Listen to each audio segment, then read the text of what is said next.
as you work with your Rahu and Ketus, you're going to want to know how you're doing. It's the nature of Rahu and Ketu, and it's the nature particularly of Ketu to try to feel like it's doing okay, to really deceive us about just how well we're doing. It's just going to deceive us. So the truth is, you won't be able to tell. You're not going to make a very good judgment call on how well you're doing. Most people are doing a lot worse with their Rahu Ketus than they think they are. Okay? They're very, very tricky because the very nature of Ketu is Ketu needs to feel like it's going to be okay. It needs to feel like it can survive. It needs to believe that what it's doing is what's going to get its home free. And so that need is so strong, and it's really so subconscious too, that there'll be so many ways we'll convince ourselves that we did a good job with Rahu, or we really don't need to deal with Rahu, we don't need to go to the Rahu place. Again, that's the place we're going to discover ourselves. But no, we don't have to go there. I actually already know about this myself. There's countless ways that we will explain to ourselves really how we're doing really good with the Rahu and Ketu. There's really only one way to know. Okay? And it's a very simple way to know, and it's a very humbling way to know, and it's a way that most of us don't want to know. Okay? And it's simply, how well are we getting along with other people? If you're really truly getting along with other people, you're really doing good with your Rahu and Ketu. If you're constantly in conflict with other people, constantly getting hurt by other people, constantly feel like other people are taking advantage of you, feeling unable to get your fair share with people, not able to get what you want with people, and these people can be strangers, family members, spouses, children, parents, grandparents, co-workers, people. And any problems you can have, depending on how many problems you're having with people, that's showing how good you're doing with your Rahu and Ketu. Okay? And seriously, it's that big of a deal. It's that simple. And a lot of people don't want to hear that. We love to blame our problems on other people. We love to say, oh, that person did it to me. And what we're doing then is we're making that person the enemy, which means the Ketu place, right? The Ketu is the place of enemies. We're basically blaming our Ketu problems on that person. But as I mentioned in the last video, the place of enemies is the parts of ourselves that we're at odds with, the parts of ourselves that we have no peace with, the parts of ourselves that we have to accept. Okay? And ultimately, the parts of ourselves that we have to face. So really, look at how you're dealing with people. And if you're having problems with people, take a deeper look at your Ketu and Rahu. See how you really haven't gone to your Rahu house. That you're not willing to face the truth of your Ketu house, how you really feel about yourself, how you really treat yourself, how you really treat other people. Okay? And again, your rational mind, your wound, your experiences, you'll use all those things in any way you can to make yourself feel like you're doing better than you probably are. And we all do that. I mean, I laugh at myself about some of the ways that in times when I've been like frustrated with something or struggling with my Rahu house, with the stories I'll come up with and the successes I've come up with and how I don't have to really do that. And as I got older, within 3 seconds of making those statements, I would usually start laughing at myself because I would realize just how bullshit they were. But we all do it. So don't feel bad when you do it. That's the nature of Rahu and Ketu. It's the cloud things, the cloud or vision, obscure the truth of ourselves, and how what we are and how we are being is really causing problems in our lives that we think we're blaming on everyone else. But remember, there's only one enemy, and that's your Ketu, which is how you relate to yourself. And you'll understand that a lot more when I go into the maturation soon. So really watch how you're dealing with people, okay? Now, ultimately, the biggest thing we're doing with Ketu, the biggest thing we have to do to really work Ketu, because again, Ketu is what needs to be healed. Ketu is what needs to be resolved. Ketu is what we have to really accomplish. So that's why Ketu is the last planet to mature. And the reason is because look at Ketu as all your past lives brought forth into this life. The residual effects of all your past lives brought into the moment of this lifetime is Ketu. That's what we have to heal. That's what we have to work out. Everything we've experienced, everything we felt about ourselves as a result of our experiences, we have to work that out into a picture of health. Now, if we were born on Earth, we were born on Earth because it wasn't a picture of health, unless you're an avatar. Okay?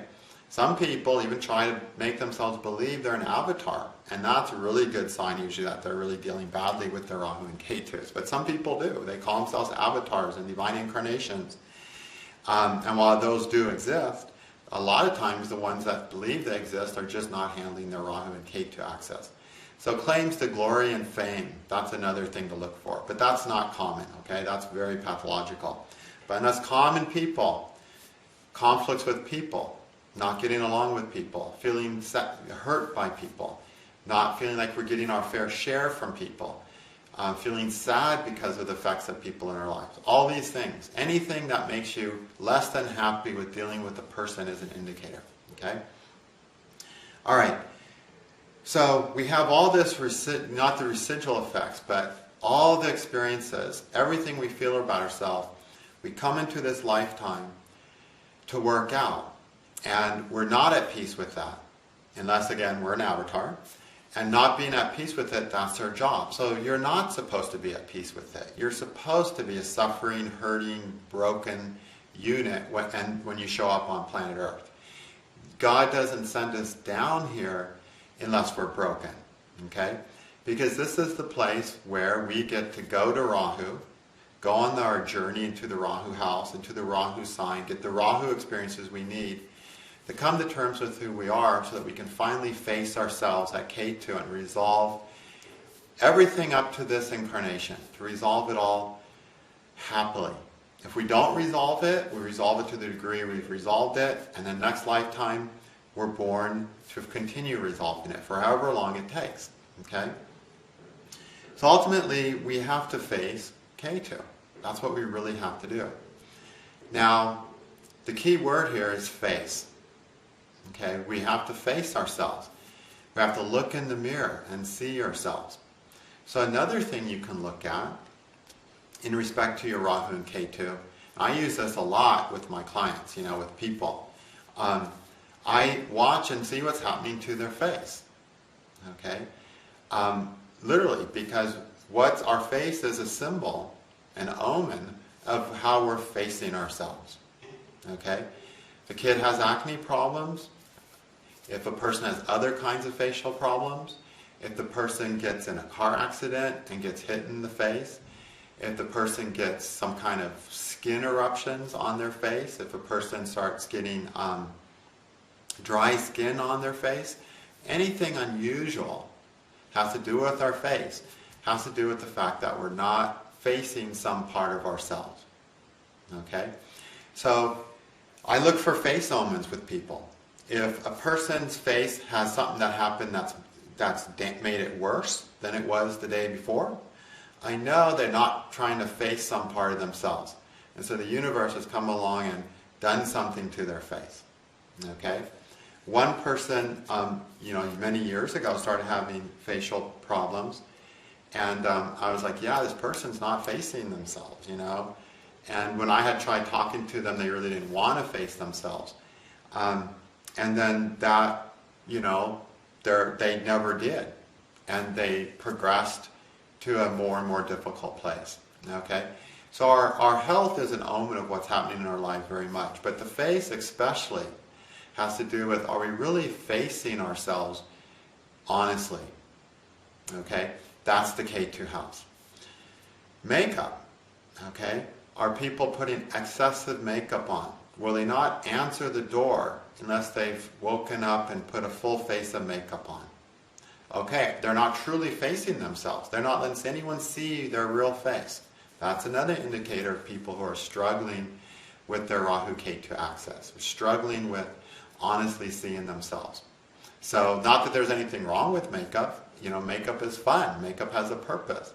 But I'm talking pathological makeup, where a person would rather be shot dead would rather be seen naked, let's say, than be seen without their makeup, okay? That's another indicator that we particularly look at in women, of course, because men don't really wear so much makeup. But if you see a man who's particularly concerned about their image and their perfect hair, and they're almost to a feminine point of trying to make themselves look as good as possible, then again, you're dealing with a man who's not facing themselves, okay? Okay, so look at their face. What's going on with their face? And read that as an omen. Are they getting an eruption of hot red acne? Okay, they're really frustrated. It's hot red acne. And they're frustrated with something they have to face. They're the mist in the battle. An eruption on the face, I always look as a good omen. Okay? Acne, any kind of skin eruptions. Because this means that stuff is leaving the physical body. The mind and emotions are using the physical body to get rid of negativity shown by these toxins coming out of their face. So that means on an emotional and physical level, they're doing some heavy work. They're facing themselves. And you might find yourself, you might make a breakthrough emotionally and mentally, and then you might find yourself getting a skin eruption. That's a really good sign, because disease finally leaves our system through our skin. And by disease, I don't mean just physical disease, I mean mental and emotional disease. It finally leaves through our skin. So if it leaves through our face, it's because we're being forced to face something that we're starting to release. And so it's important to let that process continue. It's important not to, take acne medicine, take some suppressive stuff, and push those poisons back in. We have to let them out. So any skin reaction, active, acute skin reaction, I consider a healthy reaction. That person is fighting a battle that they're winning. Okay.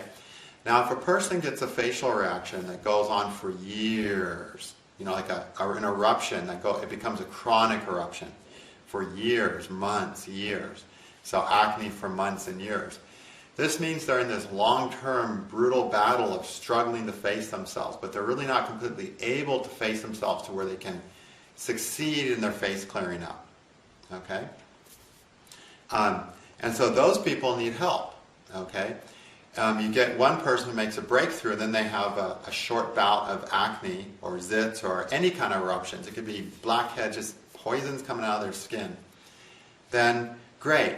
The toxins are leaving, it clears up after a while. But you get another person who has just got this long, chronic eruption on their face. So they're being forced. Life is forcing them to face themselves. But they don't want to. We see this a lot around puberty in children, right? Well, in puberty, they start dealing with men and women in relationships. Remember how I said, it doesn't matter where Rahu and Ketu are. They're the reasons you're having problems with your relationships. So once puberty happens, that's when you really start having problems with people, which means you really have to start facing yourself. So people get a lot of chronic acne at that time because they're constantly being forced to face themselves, but they're frustrated and they're struggling and they're not dealing with it in a really healthy way. So this isn't a healthy sign. This is a sign that they're trying in a way, but they don't know how. Okay, they don't have the wisdom. And with those people, with some proper counseling, guidance, and wisdom, they can make a lot of progress because there's an activity there to try to remove the toxins, but they're just not able to finish the job. Okay, so read those faces. What's always really sad to me is when teenagers get on suppressive acne medication that pushes all those toxins back into their body, which means it pushes the possible emotional breakthrough they could be making into a disease in their system. And then they get more severe emotional diseases. And as adults, they become more emotionally unhealthy adults. Okay? So never suppress the skin reaction. I can't tell you how many times someone has said, oh yeah, I got these itches. Like one person a while back, like a year ago, came and said, yeah, I got all these itches. But my wife said put cortisone on it, and I put cortisone on, cured it up like that, and I'm fine. I thought to myself, well, now the real problems will start.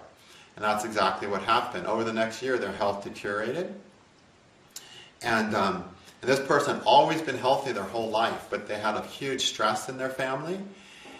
Shortly after the stress, they started getting these itches and eruptions, which was a sign of them finally shedding that stress. It was a good sign, but they suppressed it with cortisone cream, shoved those toxins and that stress back into their body, the disease back into their body. And then they started to have more severe problems that the doctors can't even diagnose now, you know. And I went, and after I told my wife, I said, yeah, so-and-so, you know, I had a quick talk with so-and-so, and, you know, they suppressed their skin problems, and we're going to see a lot of problems with this person now. And now this person has the first year of their life they've actually had any serious health problems, and they're an older person, you know. And if they hadn't taken that cortisone and they just let it, that healing through their skin finish, they would have been a lot better off today. But they didn't want to hear this stuff, so I haven't really gotten involved. So watch those skin, especially with the face. If it's face, it's especially dealing with Rahu and Ketu. If it's other places, it's not necessarily dealing with Rahu and Ketu. If it's face, it's Rahu and Ketu. It always is. The reason is because the nodes, Rahu and Ketu, are the nodes of the moon. And the moon is our face. The moon is the planet of our face, okay? So look at our face. And look at your face. Watch other people's faces and see what's going on there. And see if they're truly facing themselves. If you start getting people who get other facial problems, you can get, like, you know, cancer on their face, other types of rashes, especially the chronic things. Acute rashes, any acute inflammatory things is like, okay, they're doing some good work here. But anything that's chronic, that stays there, they need some help. These are the people we need to help, and help them face their Rahu and Ketus and make that step they need to finally release that disease from their system. Okay, because chronic skin problems are us trying to release something from our emotional and physical bodies, a mental or emotional disease out. Okay, so watch those things. And if you feel good and then you start getting some skin disorders, don't suppress them. Let those continue. If you suppress them, you're going to go back into a negative emotional place because you're going to suppress that disease from leaving your body, so it'll get jammed back into your physical body and jammed back into your emotional body and make you sick again. Okay? So for more on that process, watch the Avashtas courses where I talk about Saturn's Avashtas and the process of disease in the mental, emotional, and physical bodies. Okay? This is an advanced class, so I sort of assume you've learned that. Okay? So watch their face. So you've got acne, skin eruptions on an acute level, good. Then you've got possibly more serious problems. Okay, watch those things. Anything that comes and leaves, good sign. Anything that stays long term, they need help.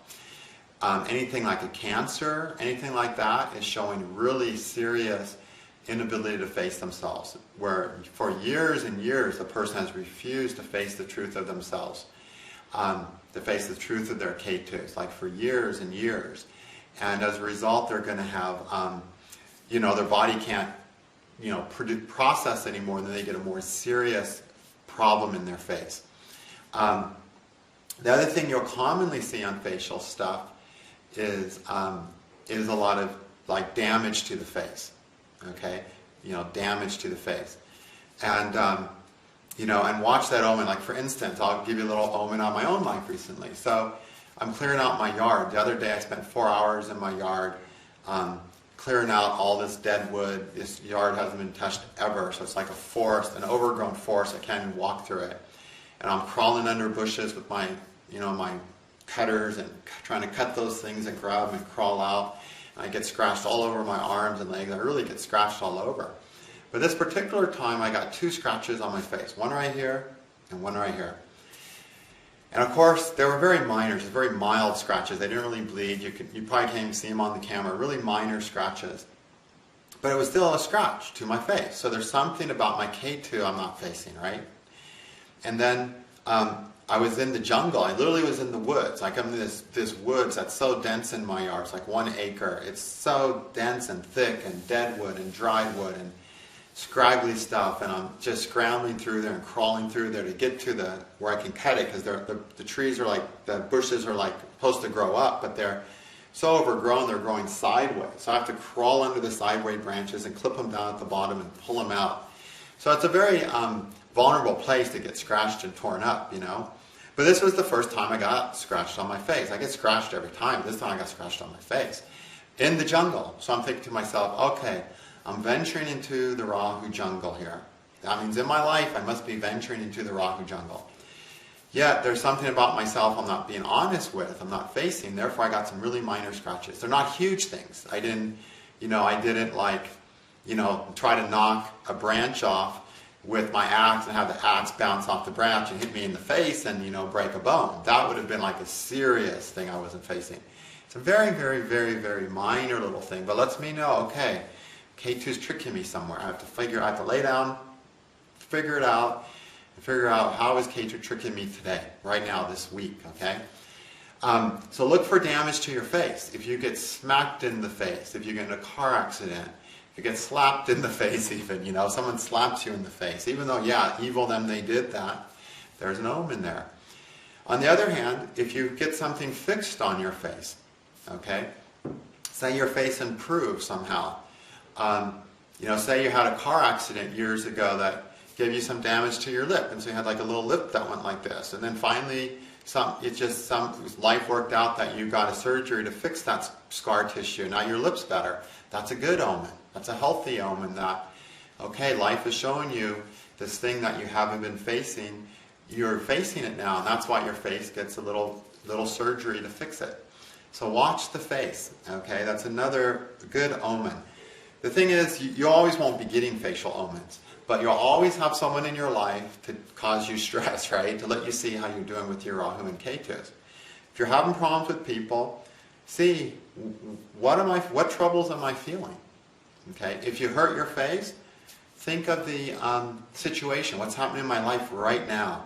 What was I doing? Like my example, I was crawling literally in the jungle, in my jungle of my yard, right? In a dark place that no one's been to in 100 years, because since the last fire we had in this area was 100 years ago, and since then, nothing's been touched in that yard. So, it's really the jungle where no man has gone, no living man has gone, no man who's still alive has gone. And so I'm in the jungle and I get some little scratches. So I have to think of it. I'm actually in the jungle. I'm clearing out the jungle though. I'm trying to clear the jungle. I'm trying to make it a better place, a place I can actually live in. Yet, I get 2 scratches. So there's something about myself I'm not facing, even though I'm really aggressive and really excited about clearing out my jungle and fixing up my jungle.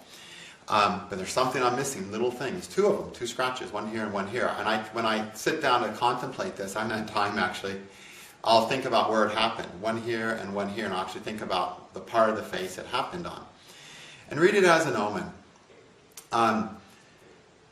So the whole body is your omen. Your body is your best omen. You cut a finger. Okay, what element is that finger? What was I thinking when I cut it? Just, there's a whole science to this. I hope to, at some point, teach more about the body omen, or create a system of understanding so we can read the body as an omen. Because nothing like that's been done. The old books from India have little tidbits on it, but really as a complete system, this is a wonderful omen we're living inside that we can use. So, read the omen of any injuries to your face or troubles to your face.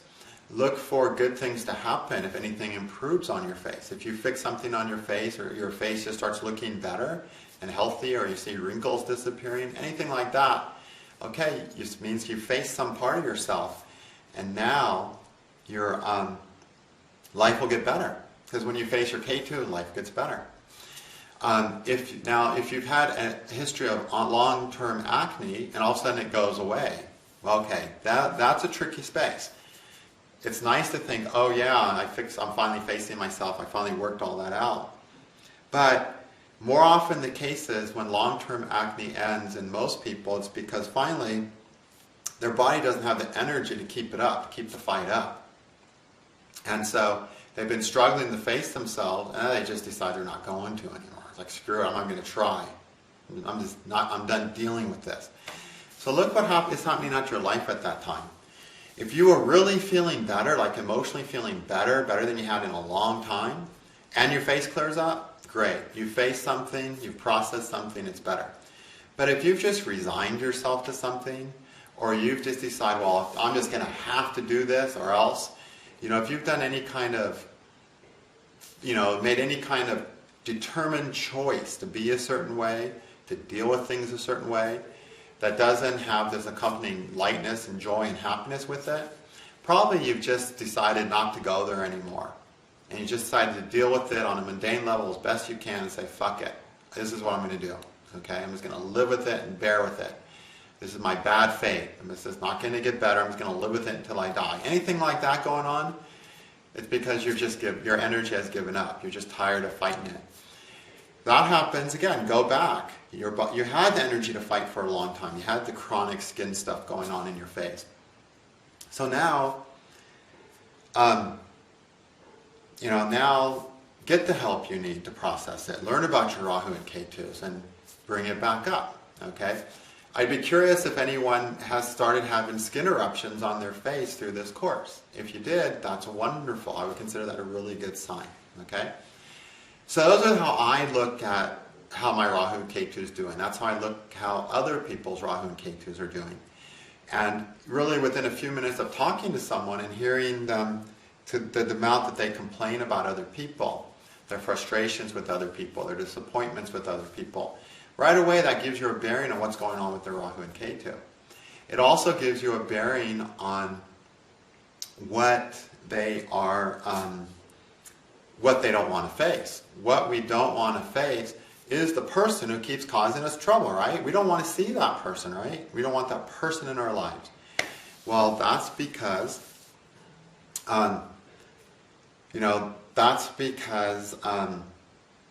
that's the part we have to see in ourselves and accept in ourselves and see where it's useful, see where it's not useful, use it where it's useful, and don't use it where it's not useful. Okay? Every quality is useful in the right situation. Okay? Even like just, anger is a useful quality in the right situation. Okay? So, see the consistent type of people, the consistent way people are hurting you. And see how you're doing that to yourself, how you do that to yourself every day. And these people are just coming to show you that. If you face yourself, you'll see how you do that to yourself every day, how you're mean to yourself every day, how you push yourself every day, how you don't believe in yourself every day. If you face yourself, you'll see, gosh, I really do that to myself. Gosh, I'm my worst best friend. Those people hurting me are actually good friends because they came and showed me what I'm doing to myself by being mean to me. So that's what's really happening.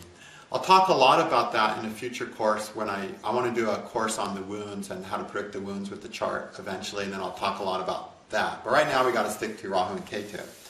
But those are all indicators of how our Rahu and Ketu is doing and what work we need to do with them based on the people that are constantly coming to our lives and hurting us. Another thing to look at in the face too is our eyes. Okay? We got two eyes, our left eye and our right eye.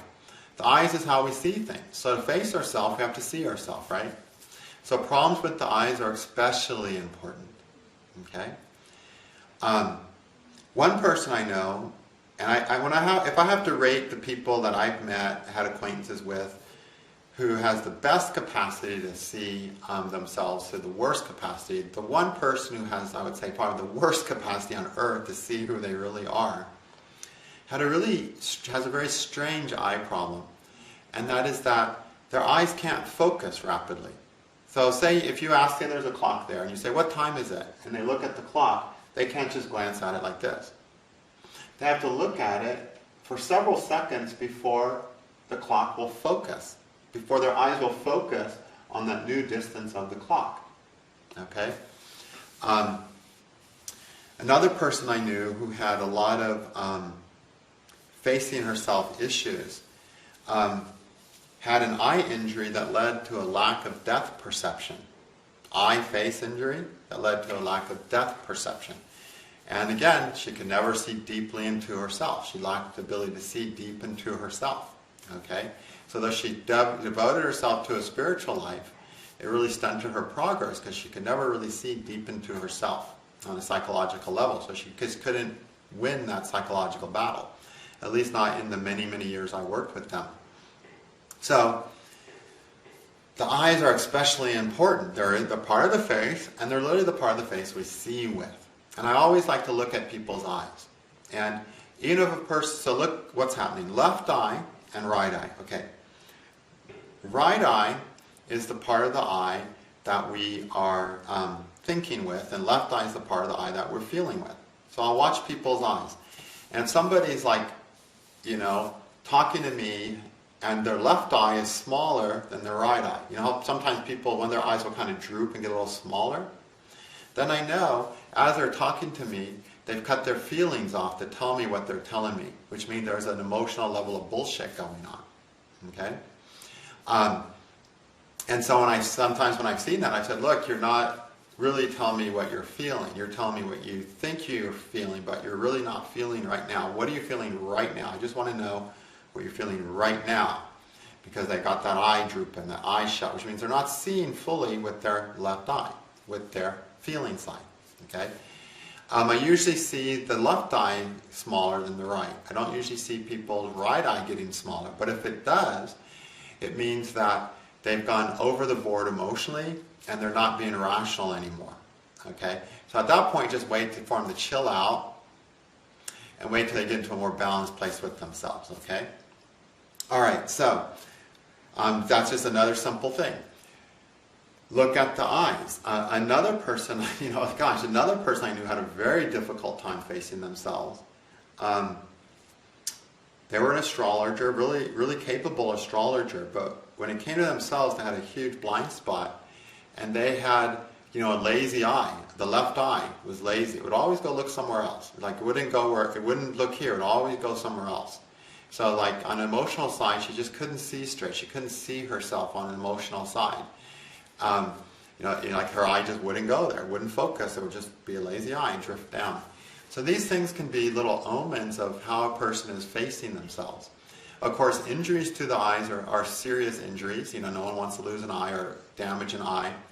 And an injury to an eye is an omen of a huge inability to face themselves, to the point where the body's decided, that, gosh, if you're not going to use me, why have me? It's like you're really not facing it. You're not even trying to face something. That's an injury to the eye. So really pay attention to that, okay? But any damage to the face, to the eyes especially, is a big omen that we're struggling to face ourselves, okay? Anything on the right side is the male side. I got my 2 scratches on my right side. So there's some male side issue I'm not facing with my Ketu. And on the left side is the female side, okay? And watch those. And if you start becoming observant of that and you're sensitive of that, you can work with your clients better. You'll know what's going on. You'll know if they're going, up the Ketu Rahu ladder or slipping down the Rahu-Ketu ladder, right? And these are just some simple ways to see. And in yourself, you can use this too. Don't believe your bullshit logic when it comes to Rahu and Ketu, because Ketu is very convincing, he's very logical, he's very intelligent. He knows how to get you to believe what's not real. He knows how to get you to believe something that makes you feel like you're okay when you're really not. And we really need to realize that we showed up on this earth because we're not okay. So don't pretend to be okay. The minute you start pretending to be okay, you're screwed. Because if you're pretending to be okay, you'll eventually convince yourself you are okay, and you'll never make any progress, and you'll never be any more happy. The way to start being more happy is to admit that, holy shit, I'm actually not okay. Okay? And once we acknowledge that, we can start becoming happier people. But until we acknowledge that, we're constantly projecting an image of how wonderful, happy, and okay we are. And we're just so determined to convince ourselves that we're doing much better than we really are. Then, of course, all that energy is being wasted. That could be being used, literally, to help ourselves feel better, to help ourselves be more okay. Okay? So watch these 3 things. They're very, very helpful. Thank you.